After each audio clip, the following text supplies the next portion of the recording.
Assalamualaikum warahmatullahi wabarakatuh. Apa kabar kalian? Semoga kalian baik-baik saja dan tetap diberikan kesehatan oleh Allah Subhanahu wa taala. Bantu channel kami dengan cara subscribe dan tekan tombol lonceng kalian. Terima kasih. Semoga kisah ini bermanfaat.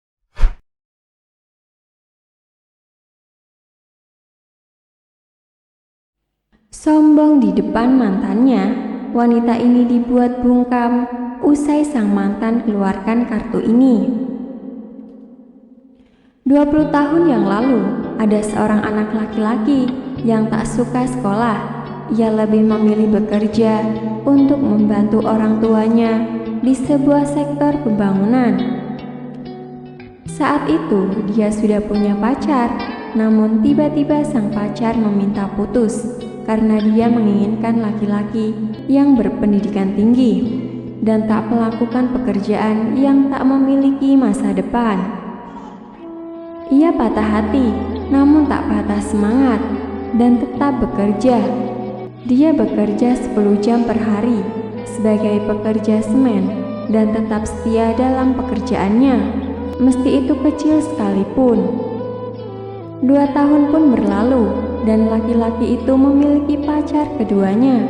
Namun sayang, orang tua sang pacar tak menyetujui hubungan mereka dan karena memandang rendah pekerjaan sang laki-laki.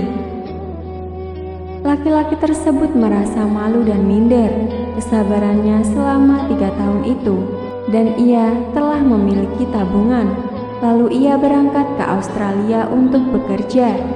Pekerja keras di Australia dipandang sebagai pekerjaan yang berkelas, pekerjaan yang santai, cepat pulang, dan tetap memiliki gaji yang tinggi.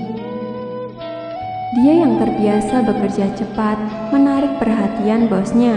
Dia pun mampu menabung hingga 400 juta rupiah dalam 1 tahun bekerja di Australia. 2 tahun kemudian ia kembali ke negaranya di Taiwan. Namun bosnya sangat menyayanginya dan melakukan berbagai cara agar laki-laki itu tetap mau tinggal bersamanya. Bahkan sang bos mengatakan kepadanya untuk membayar pajak setengah tahun saja. Dia juga mendapat 1 rumah dan diperbolehkan untuk membeli tanah dengan harga setengah dari harga awal. Pekerjaan yang menggiurkan. Dia menerimanya lalu merubah kewarganegaraan menjadi warga negara Australia. 5 tahun kemudian, dia kembali ke Taiwan. Dengan uang 2 miliar yang dibawanya, ia membangun perusahaan konstruksi dan tentu saja dia menjadi bosnya. Ia teringat untuk menghubungi mantan-mantan pacarnya. Dia pun membuat janji dengan mantan pertamanya dan datang dengan mobil mewah yang baru dibelinya. Melihat hal itu, sang mantan merasa tercengang. Setelah mengobrol lama, sang mantan mengatakan bahwa ia telah menikah dengan profesor. Namun, seringnya dinas keluar membuat suaminya berselingkuh sebagai pelampiasan. Setiap hari sang mantan harus lembur di pabrik dan semua uangnya habis untuk membiayai 5 putranya yang masih kecil. Laki-laki ini merasa iba kepada mantannya dan memberikan uang 40 juta rupiah untuk membantunya. Kemudian dia membuat janji dengan mantan keduanya beserta orang tua sang mantan. Ia datang dengan jas dan mobil kerennya. Orang tua sang mantan malah mengira seorang juragan datang untuk melamar anak mereka. Mereka makan dengan wajah berseri-seri. Namun ketika makanan penutup hidangannya, laki-laki ini mengakui bahwa dirinya adalah laki-laki yang ditolak dulu karena pekerjaan yang mereka pandang hina. Dia berkata, "Aku dipandang hina oleh kalian dulu, tapi sekarang putri kalian sudah nggak pantas buat aku." Beberapa bulan kemudian, ia mendapat pacar baru. Ia tak mengungkit siapa dirinya di masa lalunya.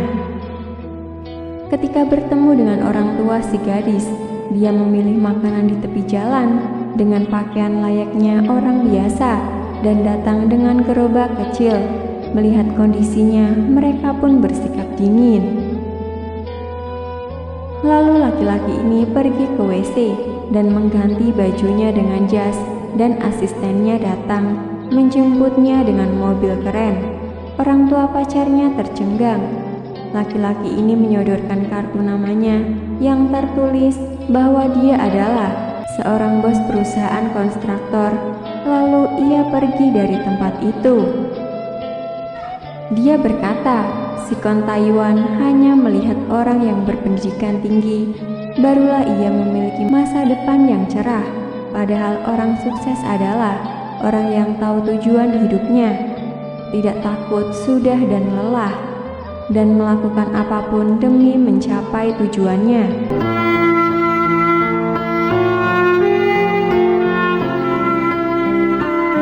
Assalamualaikum warahmatullahi wabarakatuh. Apa kabar kalian? Semoga kalian baik-baik saja dan tetap diberikan kesehatan oleh Allah Subhanahu wa taala. Bantu channel kami dengan cara subscribe dan tekan tombol lonceng kalian. Terima kasih. Semoga kisah ini bermanfaat.